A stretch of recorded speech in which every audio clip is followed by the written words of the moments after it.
Welcome to the Immaculate Perceptions podcast. Armando is burning in blue hell over there. Really sad for that. Not sure what he did, but This podcast is on fire. I'm Oh ready. my god. stop. I am ready. I Okay, am guys, ready. can we just go? Let's just go ahead and stop it and start over because that was terrible. If you don't, oh crap, we're live. We can't. Thanks, Armando. So, I thought well, it was funny. yeah, I thought it was I funny. think you thought it was funny because it made me cringe. That's all. So I am your co-host, Ben. You can find me at bitboy_hodl on Twitter. These are your co-hosts, Armando and Andy, aka producer, by the way, who is a producer, by the way. So how are you guys doing today? I'm good. I'm sorry I missed last week. I didn't have my voice and I was sick as hell and I apologize. So I did catch some of it live. But it was cool that you guys picked up the pieces for me. I'm sorry I wasn't here to be here, but I'm excited to be back and on our new day, Monday. So this is my first Monday, I Oh think. yeah, this is the first change. Yeah, this is our first. Did we Yeah. do wait? We did Monday last week too, didn't we?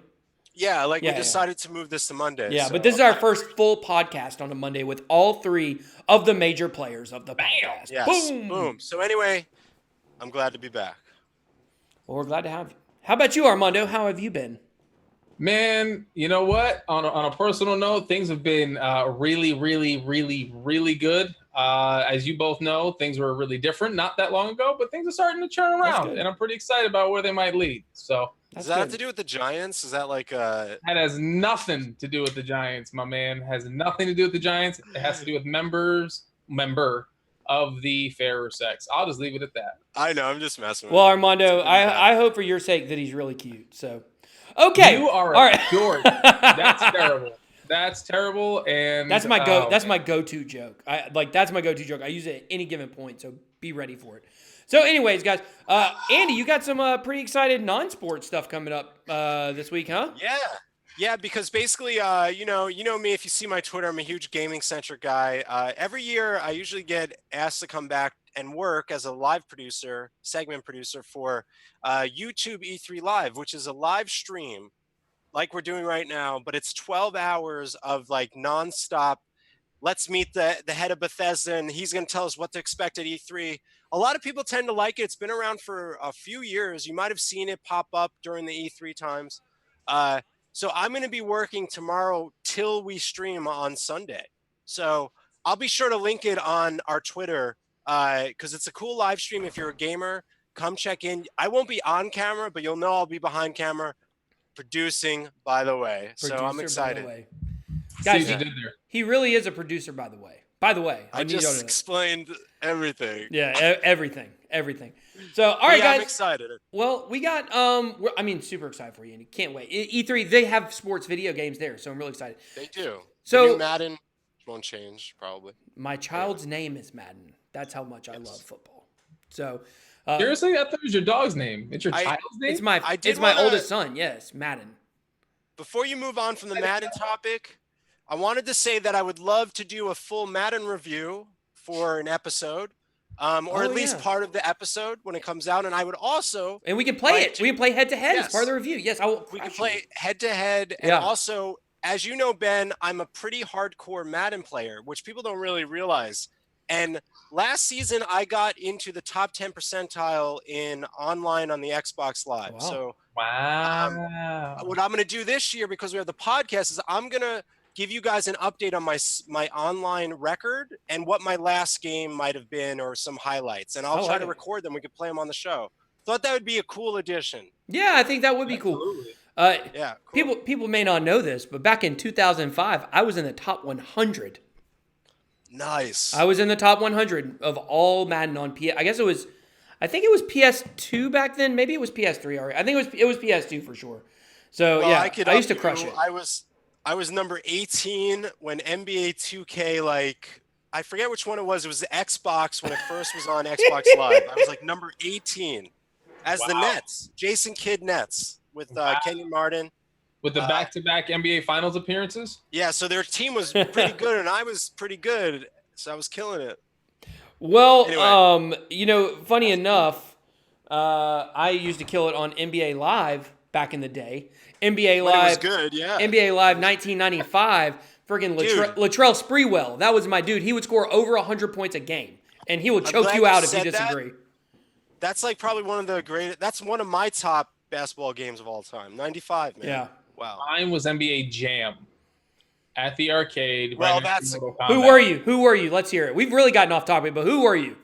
Charlotte Hornets, baby. We had Larry Zoe, Johnson we and had Zoe. Grandmama Larry Johnson. You betcha. All right, I was the who's your Utah squad? Jazz. Ooh, Stockton, Stockton. Malone, Now, Hornacek. on the tournament edition, you got the third player, so you had Hornacek. I was the Suns, Charles Barkley and Kevin Johnson. Kevin Johnson Great. swishing those 3-pointers. And then in the tournament edition, you got Dan Marley on top of it, so you really could not beat There's it. another 3-point legend. The original Big Three. It's just terrible. That guy used to just Terrible. shoot threes, man. We got Greg watching on Facebook saying that his game was Super Tecmo Bowl. Great game too. I mean, that's the thing. Jackson. That's We'll it. have That's to all do you an needed. episode to throw back to all the Yeah. retro games. Maybe I can clip together some throwback clips of some famous old games. We'll do like a little retro sports Yeah. episode. I mean, Super Tecmo Bowl and NBA Jam both belong in the conversation for best game ever in terms of video games. My favorite sports video game ever, and actually, like, to me, like, I love Zelda. Zelda games are awesome. I don't play a lot of, like, adventure action games besides that, mostly sports Right. games. But Mike Tyson's Punch-Out is the most fun game of any game ever in the history of mankind. The replay value is off the charts. Now, it's got to be Mike Tyson's Punch-Out, not Mr. Dream's Punch-Out. Right. Yeah. No. Pre-rate. Yeah. It's that's yeah. I guess we just realized there's plenty of classic sport video games. Yeah, for sure. Plenty. So what you want to talk about them NBA finals? Ben? Yeah, let's move on. Let's talk about the NBA Finals. Yeah. So, I'm caught up, by the way. I'm caught up. that's fantastic because we had an NBA Super Special last week.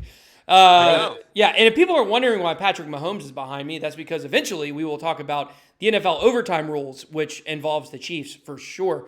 But, okay, so here's the thing. NBA Finals. Me and Armando gave our predictions last week. We both agreed Warriors 4-1. Now, Gentleman sweep. the gentleman's sweep. We both agreed on that. Now, it is still possible. However, the odds are stacking up against the Warriors at this point. In game one, I don't think anybody saw that coming. Everybody expects the Warriors to come out in that third quarter and really, make a mockery of the other team. It didn't happen in game one. So Toronto was hyped. It was their first home game in the finals ever. First finals game in Jurassic Park in their franchise history. They were amped to the nines. There was no way they were going to lose that first game. Game two, even though Golden State suffered some injuries, and we'll talk about that in a second, they could not buy a bucket in the second half. And, 18-0 run by the Warriors to start out the second half. It's disgusting. It's disgusting. Yeah. They knew it was coming. Go ahead, Andy. I was just gonna say that like when you hit that three, what was it? 5 seconds left. Iguodala hits that three. Oh, That's a yeah. championship- That's a championship team because when you got that wide open shot at that moment in the finals with 5 seconds and he just nails it, that's a championship team, right? You got to. That was the wrong play to make, though. But You're trying to run down the clock. You should not have in the shot it. championship, man. You got to just. I like the players that are saying, you know what, we're in the championship. This isn't a regular season game. Let's nail this in the coffin. How many times have we seen that in the finals? Well, it was so funny listening to Mark Jackson and Van Gundy talk about it because Mark Jackson was like, Mark Jackson said, "That's a championship play right there. I mean, when you have that shot and you're Andre Iguodala, you shoot it, you make that shot." And then Van Gundy was like, "You're a prisoner to the moment. You're only saying that because he made it. If he wouldn't have made that, it would have been a disaster for them, and it really would have been because not only would the Raptors have possibly most likely gotten the rebound, but they would have had 6 seconds and they would have only been down by 2. But the funny thing to me is, and they didn't, they didn't bring this up. Like, you can actually see the indecision on Andre Iguodala's part when he receives that ball. First of all, Sean Livingston made an incredible play to get that ball. Okay? True. Because when that pass was made, even though I've watched it like 6 times, every time I have no idea how Livingston got that ball. I have no idea because it should have been. It was like a pick six. It should have been, kind of play. So he gets the ball and he passes it to Andre Iguodala. And when Andre Iguodala gets the ball, you can see him look, and he's looking at the shot clock, and he's like, I don't know if I want to shoot this, but there's no way I can turn this shot down. I have to take it. Like, I'm telling you, you can see that hesitation, and they freaking buried it. And, you know, He's wide open. he's wide open, but I mean, still, like, okay, if you say Trying to run out the clock. Yeah. if you say a wide open 3-pointer, if you're going to make it 70% of the time, like 3 out of 10 times, you're going to miss that, and you're going to have a chance to blow the game. But I don't know if he just waits there and waits till there's like 3 seconds left and just literally throws the ball as high as he can in the air, the time would run out. You know, so I see it from both sides. Even a broken clock is right twice a day. At the end of it all, they got lucky that it went in, because had it not, they could have very well have lost that game last night. I have a question though. What is going on with all this Drake like sideline stuff? Like that Kevin Durant's hiding behind a corner at the end of the game. Yeah, that was weird too. That was weird. Yeah, that was weird. I saw it. Like, I just want to ask you guys this. Do you think it's necessary for this outside kind of like Drake is not Spike Lee. He's doing the Spike Lee stuff, you know? We went through the Spike Lee stuff in New York. Why He's should a Canadian Spike Lee? But I know he's like repping Toronto and Canada, and good for the Raptors, you know, representing in the finals and stuff. And they might even win. They could win this. They could. No doubt they could win this. I did say last week, I did propose a scenario where they could win. And, you know, so far Kawhi Leonard hasn't even played his best. But what I'm saying, like the celebrity distraction, like why is even Kevin Durant bothering trying to talk trash to him? Who cares? Like, because Kevin Durant has the emotional intelligence of a 13-year-old girl. This is true. So yeah, I'm not blaming Drake. What I'm saying is it's like the media, like I hate that we have to deal with some celebrity during the finals on the sideline, you know? I think he was sitting next to Larry David one night too. Well, they say that like he really gives the Raptors a boost, and with him on the sidelines, they can go 0 to 100 real quick. So it's like real good, you know, because sometimes you need 100 points if you're going to beat the Warriors. So, but in all seriousness, though, in all seriousness, the thing about this is that, you know, he's so over the top. He's done so many over the top things that you guys probably don't even know he's done. Number one, he's wearing a band around his left arm because he has Durant and Curry's numbers tattooed on his arm. So he's wearing a band over that. Number two, he's wearing a Raptors Del Curry jersey because Del Curry, Steph Curry's dad, played for the Raptors. However, it's a very rare jersey, and most people, you know, don't have access to it. So there's a whole story on the internet, I can't remember exactly where it was, about how he had to go through all these different people to finally find that perfect jersey to troll them with. So this is, you know, Drake, when you cheer for every single team that's winning, and then your actual team where you're from is winning, like it's hard to have real credibility. You know what I'm saying? He cheers for everybody. And now that Toronto's there, here he comes, you know, like full-fledged Drake. Yeah, full-fledged Drake. Sideline bling. The Drake curse. They call it the Drake curse. You know, it's like if Drake cheers for you, you lose. So that's actually good for the Warriors. Funny enough, do you guys watch boxing at all? Yeah. Did you watch the fight this weekend? Anthony Joshua got knocked into next week. Yeah, he did by Anthony Ruiz, proving that all you have to do to be a champion boxer is eat McDonald's. But my point is, there was an Instagram. Let me see if I can pull it up. Hold on. Let me see if I can share and pull it up because it is actually hilarious. Let me pull up this. Hold on one second. Let me see if I can find this Instagram post here. Let's see. Instagram. Instagram. Man, I love Instagram. Let's see here. Yeah, here it is. This is so funny. You're going to love this. So here is Anthony Joshua with Drake, okay? And then let's see, are they going to show it on this one? Oh,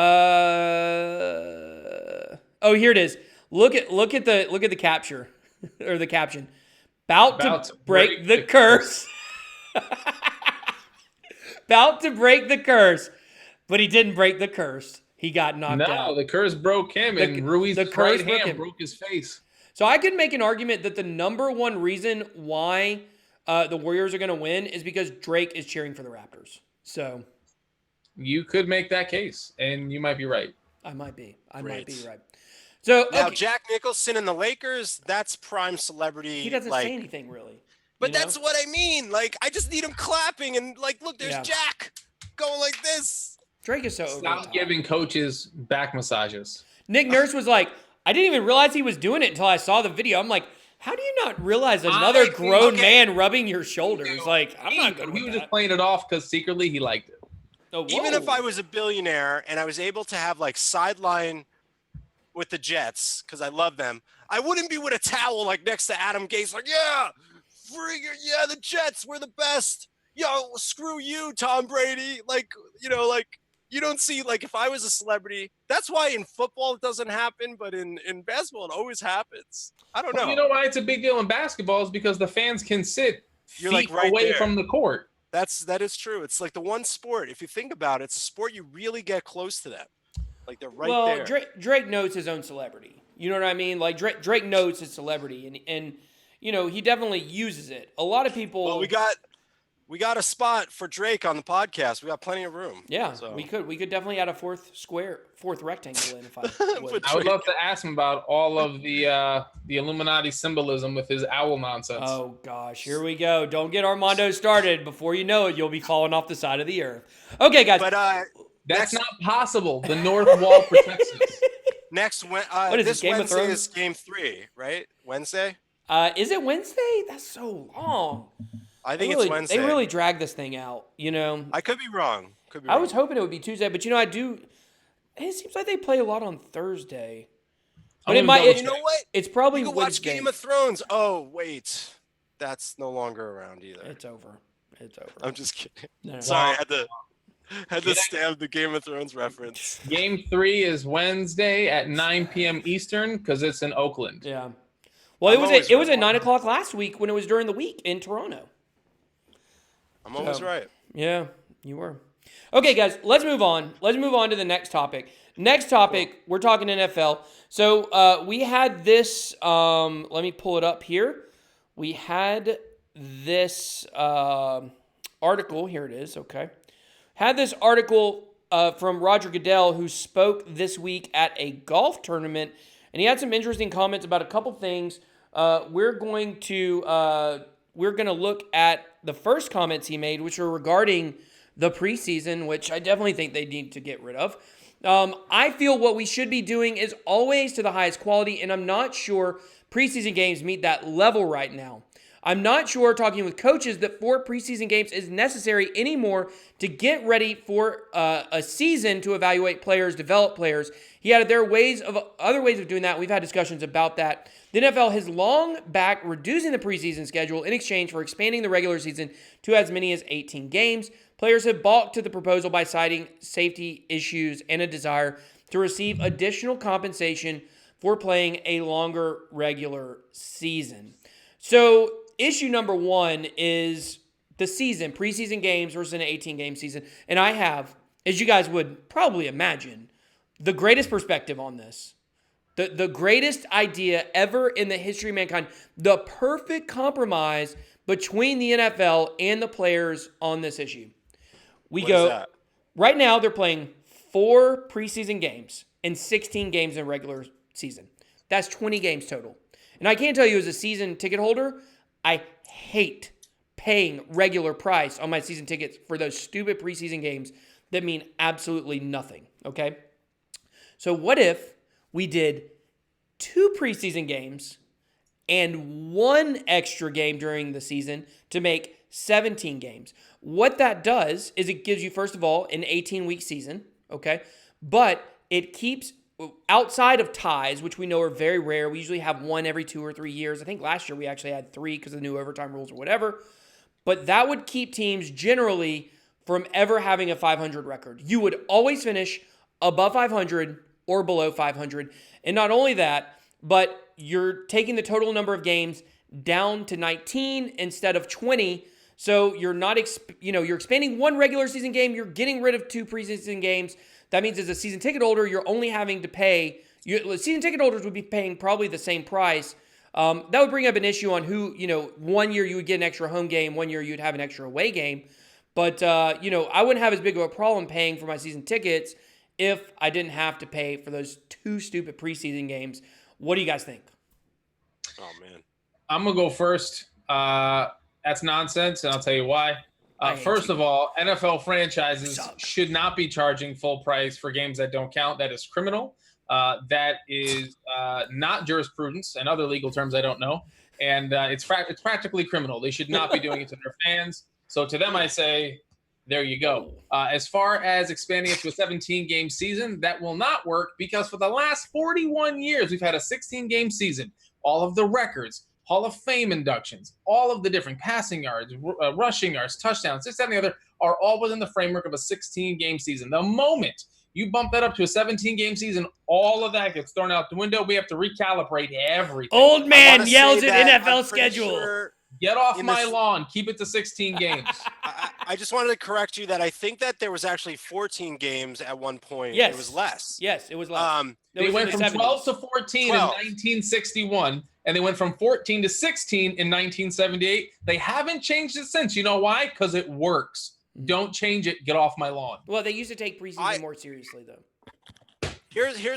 Here's my thing. I hated the 4 games. I think even one year there were 5 games or something. Like, but I might not be crazy. I remember like no. And funny enough, I'm actually taking my son. We are going to the NFL Hall of Fame induction this year. Tony Gonzalez is getting inducted in the Hall of Fame as a Falcon, which I'm really excited about. Nice. Yeah, and that's why the Falcons are playing in the Hall of Fame game. So when you play in the Hall of Fame game, you actually do have 5 preseason games. Yeah. So right. 2 teams every year will have 5, and the Falcons are playing the Broncos because Champ Bailey is getting inducted, who's a Georgia Bulldog. So there you go. Well, here's my devil's advocate, just for now. The side that enjoys the preseason games, in my opinion, are the coaching staff, the scouts. Because if you tell me we're going to yank 2 games, they're going to have to make decisions on players that might not look developed until the 4th preseason game. Like, the coaches really get to look at their team and see these players that they might cut. It really gives them the actual personnel decision. Now, yes, there's a problem with injuries, but that's why they don't play their main players. The people they're playing are for, them to see who the hell can play football. These guys can't. We're cutting him. But guess what? It's not necessary. They do team scrimmages. I don't know. I've been to a few of those. I have my proposal. Let's hear it. Like you had one. I do. So 2 preseason games, I agree. That's it. But then you have to guarantee that there's going to be a couple of scrimmages, more scrimmages in because I know they do them, but rarely. Scrimmages between teams, like the Browns go to the Jets and play a scrimmage so that they feel more prepared. Right. So you got to tell the NFL's got to say, all right, we're going to yank that, but every team has to play 2 scrimmages as well. And that's a little more practice focused, no television, just playing freaking football against another team, because I feel like it's like the gladiator sport. Yeah. You got to be ready. I agree. I think there's a ramp. This isn't a car. 0 to 60. This is a ramp up. The NFL is always a ramp up. So I went to It is a ramp up, and most teams aren't even in peak playing shape until week 4 or week 5 anyway. Even by the playoffs, there's some teams that stink the whole year. Then they're like, hey, you would know about that. I do, but they would hang on the fringe of it's like week 12, and they're like, the Jets can get in if this team loses. This team loses. Yeah, it's crazy. It's crazy. Like, let's see, a few years ago, the Seattle got in at 7-9 a while back. 7-9, and they won their first playoff game. So, like you said, they hit their stride in the playoffs. Oh, they beat the Saints. That was the year they beat the Saints. Yeah, I remember that so much. The famous Lynch run. Yeah, because they got a home game. They got a home game because they won the division at 7-9 over the Rams. They played on that Sunday night. It was a playoff game, basically, against the Rams in the last game of the season. So it's interesting. It's always been an interesting topic. I think it's good that they're talking about it. So I agree. At least have 2, but you got to have some scrimmages so these guys are ready. I remember when the Falcons had a scrimmage against the Patriots, probably like 5 or 6 years ago. Was it a fan? You could go see it. Yeah, it was a train camp. I used to live. I recently moved this year, but I used to live 5 minutes from Falcons training camp. It was like the greatest benefit of living where I live. So I went all the time. And I remember when the Falcons had a scrimmage against the Patriots, and it was so crazy because it was the year that Tom Brady had that really long hair. You guys remember when he had really long hair? I know. And like he was taking his helmet off, and he was like shaking his head, and like we were all making fun of him. It was hilarious. So I guess before Giselle Bundchen? Probably They've been married for like probably 8 years or something like that. They've been married longer, I think. I feel like Yeah. they've been together forever, man. Yeah. Remember, Yeah. he's been in the NFL for what, 20 years or something? So long, dude. I'm tired of Tom Brady. I'm ready to move on from Tom Brady. I'm just ready for a Sam Darnold. I'm ready for a post Tom Brady NFL. Like I can't wait. I've been a big fan of Tom Brady ever since he started. I mean, I used to like the Patriots I've never been a fan of him. when Drew Bledsoe was there, because if you remember, they were so terrible for like my whole childhood. The Patriots were terrible, and then they had that one year where Drew Bledsoe took them to the playoffs. They faced the Browns. The Browns ended up winning. Bill Belichick was the coach. It was real crazy. We were like trying to get home from church fast because the preacher, he just wouldn't be quiet that day, and I was like, they're playoffs today. But anyways, so I always had a little soft spot for the Patriots for a long time, and eventually they got good, and now it's just embarrassing how good they've become over the years. And so now, even as a person that preferred Tom Brady over a lot of quarterbacks for a long time. Now, this obviously, him beating the Falcons in the Super Bowl definitely plays into it some, because I now hate him more than anything. But, I'm ready for a post-Tom Brady NFL. We wondered what it would be like with like a post, Peyton Manning and Tom Brady NFL. And it's crazy that, Brady's still been playing for so long, and who knows how long he's going to play. I'm just ready for it to be over. Let's move on to the next generation.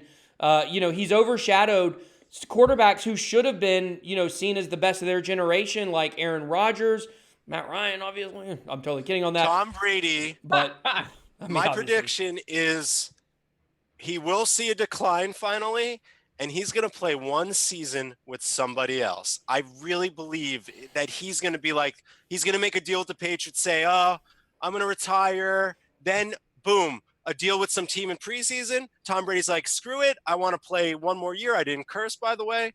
Good job. I really hope he does, because I feel like all the big quarterbacks have, and I just want to see Tom Brady wear a different uniform. Now, what about that, Ben? What if Tom Brady went to like some like the Broncos, for Christ's sake? Elway's Oh, that'd waiting. be perfect. Flacco takes him to the playoffs this year. Next year he does terrible. They put Drew Lock in. He has like some promise, but they don't make the playoffs. The next year, Brady comes in and wins a Super Bowl for the Broncos. I can see it right now. That'll be a whole day in hell. Brady got it made in the shape of Belichick and company. He runs New England. He knows Belichick tried to get rid of him like already. The back of his hand. He goes anywhere else, he won't have nearly as much say or as much knowledge with the playbook. He's as successful as possible in New England. They have a running game now. Did you know? Okay, wait, hold on. If Tom Brady went to the Jaguars tomorrow, he would be the team owner. Here, you play, Ben, you play Elway, right? Okay. So you're going to call me. Hi, I'm Tom Brady. I'm retiring. I played 24 years. I have 20 Super Bowl rings. I'm ready to retire. Hey, Tom, this is John Elway calling from the Broncos.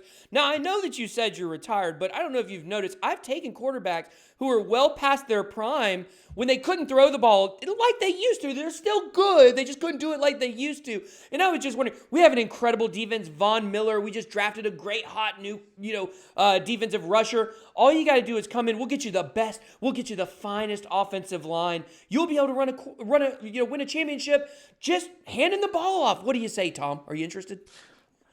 Hey, if Peyton Manning even can win a Super Bowl without throwing, I can win a Super Bowl by showing up. That's right, Tom. Come on. And both teams played hard. This is Bill Belichick. Are we tapping? Yeah, we are tapping. Okay. Yeah, this is going to work. I was going to pull the plug now. That's how it goes down. This is too much.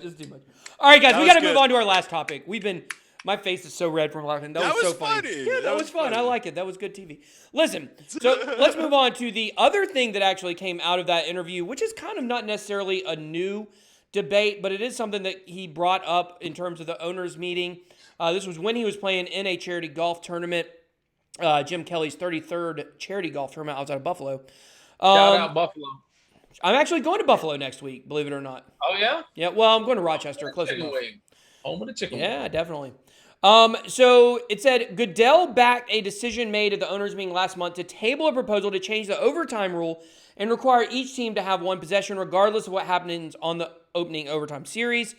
I don't know if I'd go for the fair possession.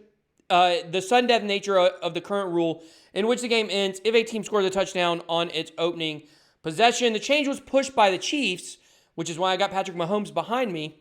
Kansas City lost last season's AFC Championship game without getting the ball in overtime because the New England Patriots won the toss, received the kickoff, and scored a touchdown. Obviously, I have also been a victim of this from the Super Bowl where the Patriots got the ball first and it was pretty much over. Falcons lose every overtime toss and almost always lose the game because our defense is always terrible. But, I can kind of, commiserate with the Kansas City fan. However, I would like to say this. I do believe the overtime rules need to be changed. However, I feel like they need to be changed completely. I don't think the current NFL overtime rules are the optimal way to do it. If you look at what happened last year, I'm for the college overtime system.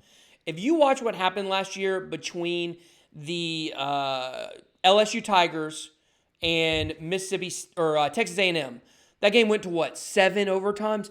It was bananas. I've never seen a game more exciting than that one. We played 3 games worth just about. Yeah. With 7 overtimes. Yeah. Well, I mean, not really because it's just one possession. So they each would have had 7 possessions. So, the way the college overtime system works, obviously, is each team gets the ball at the 25 with a chance to score. You can get a field goal, you can get no points, or you can get a touchdown. After, I think, 3, they have to start going for the 2-point conversion, which makes it where it's much harder to make the overtime continue because, a lot of times you're going to have a team miss and then a team make it. It's kind of like a shootout, really. And I really love that system. I think it's more exciting. And I cannot believe that we are in 2019 and the NFL still allows ties. And not only that, they recently changed the rule to decrease the amount of time in overtime from a full quarter at 15 minutes to 10 minutes, and now we're going to get more ties. There's nothing more frustrating in the NFL than ties. What the heck is this, soccer? Do we want soccer? Is that what we want? No.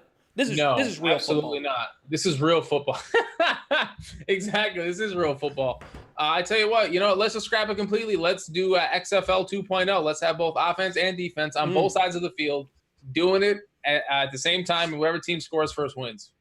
All right, let me ask you guys this question. If the exact thing that happened to Kansas City happened for them over the Patriots, would you have a complaint from Bill Belichick? I think no. No. Now you would. Bill Belichick, I don't think he doesn't complain about much. He does a lot of the rule breaking. The tuck rule was a whole nother ball game. That's just like a whole nother. Well, he didn't. He didn't have to argue for that because it got corrected during the game, according to the rule. But what I'm saying is, it's another case of what the basketball commentator said. It's a moment thing because they lived through a terrible thing. They lost because the rules were that way. I feel like it's just like a cheap way. Like, why do they have to be the ones to complain to make things go forward? It's always been this way. Now the Chiefs are whining because it happened negatively to them. I don't know.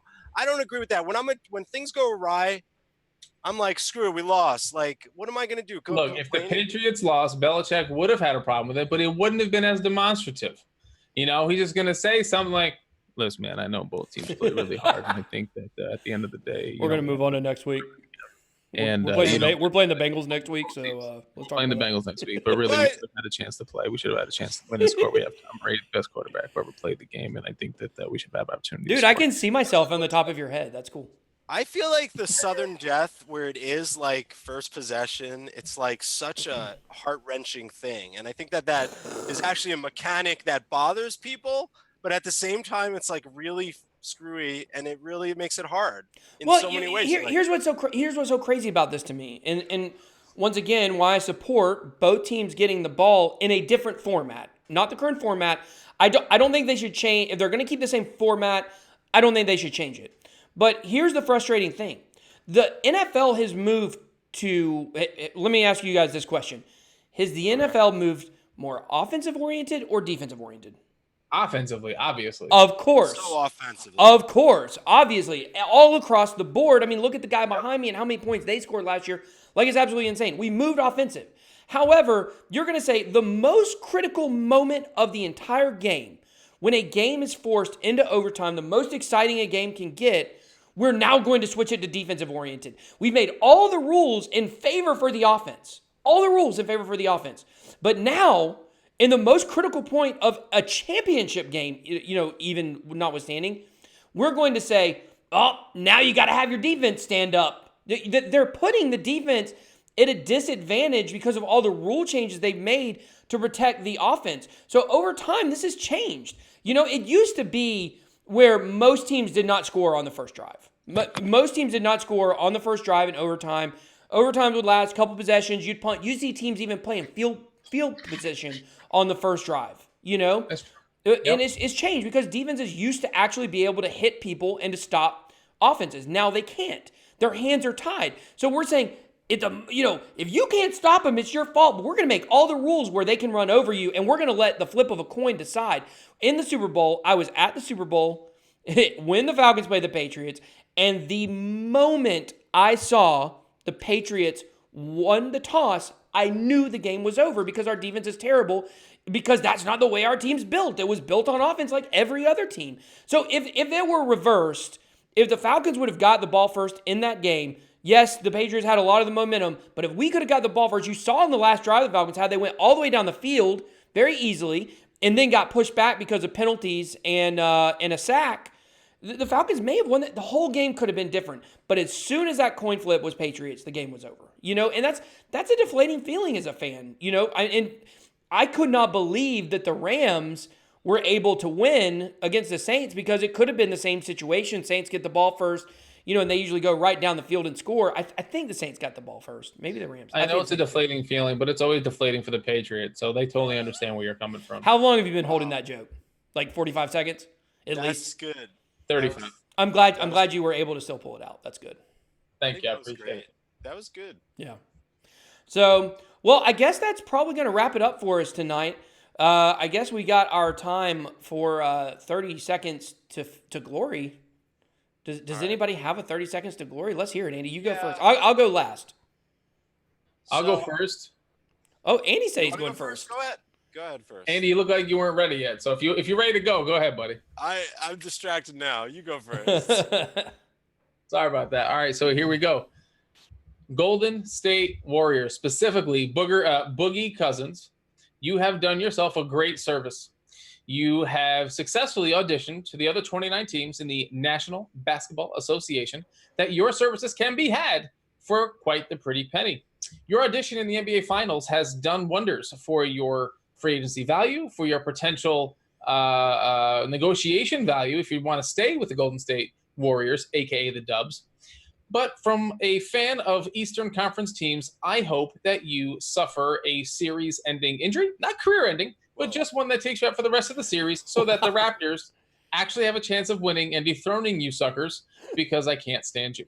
Have a great rest of your series. I hope you don't play well. Go Raptors. That is a 30 seconds to glory right there. Wow, that was impressive. You literally just wished an injury upon a man. I salute your audacity. Only for the series, Only the not audacity. his career. I can't get behind what you said, but I appreciate your audacity. All right, Andy, what you got? I can't follow that up. I'm Can just you follow? kidding. How do I follow this up? You go, Ben. I do go. Also, You some go. people call me Preston. Anyway, that's a long story. I'll go last since I missed last. I observed something last night that I found very interesting. I actually went and watched it a second time. After the game, if you didn't know, Steph Curry was sick during the game and almost didn't play. Had to actually go out of the game at some point because he wasn't feeling well. Who knows why? But I watched something very interesting. After his interview with Doris, can't remember. Doris, what's her last name? Burke. Doris Burke on ESPN, Steph Curry started walking out of the tunnel, and a Raptors fan who was on the front row of the floor seats begged on TV Steph Curry to give her child, her baby, his shoes. And I just thought that was super, super, super interesting to watch a grown woman on national TV asking an NBA player that cheers for that plays for the team that she's directly cheering against for a pair of shoes. I thought it was absolutely insane, and I thought it wasn't a good look for the lady. If she was a Warriors fan, I could certainly see that, but that certainly seems like pandering to the competition to me. That's my 30 seconds to glory. Well, today or yesterday, I believe it was today, Apple announced that they are canceling iTunes. And this pertains to a lot of people that I know, especially you, Ben, that has a podcast. And, you know, we have to look back at what iTunes was. Now, iTunes was pretty much the first time we were introduced to like real professional legal digital downloading and music, and Apple has to be respected for what they did for the industry. Now, does it make sense that they're ending iTunes? Absolutely. But it's interesting because Spotify had the model of having as much unlimited music as you want for a set price, the Netflix model, right? So Apple swooped in and does Apple Music. So there's absolutely no necessity for iTunes. Now, as a podcaster, I was freaking out. But apparently, going forward, the podcast app will be its own thing. And I think that's awesome because it's like evolving with technology. The podcast thing has always been a big thing. It's not going away. And I think it's one of the most important outlets that we have that people don't realize. Like, you can't always watch things. So audio podcasts are still going to survive. And what we're doing here, we consider a podcast. So I wanted to just say thank you to Apple for introducing the world to iTunes, because I think it really changed the way we listen to music. And secondly, goodbye, because I don't really use you anymore. And furthermore, try a medicine ball. Ben was the one that recommended it to me. If you get really sick, Secret Starbucks item. Yeah. Go to Starbucks and ask for a medicine ball. That thing really works. Thanks, Ben. Oh, I got you. No problem, big guy. Interesting. So that's it. I was glad to be back too. Yeah, that was 30 Seconds to Glory if I've ever seen it, maybe 2 minutes. But, the thing about it is, Joe Rogan on his podcast, interestingly enough, last week was talking about podcasting, and he said podcasting is actually the final frontier of content creation because it's one of the only mediums out there where no one controls you. So, if you're on YouTube, we're on YouTube, obviously you can find us Immaculate Perceptions, but YouTube controls. I mean, I know several content creators just this week that got strikes for all kinds of different stuff that they didn't deserve, but with podcasting, there's no strikes. So there's no strikes. And like I said, you just put that explicit on your podcast, you're good to go. And that's like the Howard Stern model. When he went to Sirius, it's the same idea. You could curse and whatever, but, you could talk about whatever you want. Yeah. Unless the platform that you're using has very anti-values that you espouse on your podcast. If you talk about conservative ideas and theories and those kinds of things, it's only a matter of time before they shut you down. But you know what the scary thing is? And, we come from a crypto space where we talk a lot about decentralization. Apple could have said today, the podcast app will no longer function. We will no longer do podcasting. And guess what we would say? Oh, damn. So there goes my iTunes audience. Goodbye. Yeah. But do they have the power to do that? Absolutely. Yeah. And why didn't they? Because of money. They would have lost out on a lot of revenue. They know what they created with podcasts. But the beautiful thing about podcasts is you can push it on so many different platforms that, yes, you could get deplatformed in one by one company, but that's why we have many platforms. I'm doing it on Facebook for my fake Facebook account. Don't tell the people that are watching right now. Actually, we have 0 people watching right now, so I just doxed myself. Number two, we have YouTube. We also have Anchor, which goes out to I think 8 different platforms, something like that. Yeah, 9. We're on 9 different platforms. Just through Anchor. Just through Anchor. Well, yeah, Anchor got us out to all the. So, you can kind of control what you do, but, on YouTube, you still are going to be censored and they're going to be able to, if they, like Joe Rogan was talking about how if he ever shows a clip from anything, that YouTube wants all his advertising dollars for that clip. So, they're real careful not to show different clips from movies or YouTube videos or whatever. So, well, we got really deep in the weeds here at the end. You guys come follow the podcast on Twitter at IPPod. You can find us on YouTube, Immaculate Perceptions. And that's all we got. We will talk to you guys later. Peace.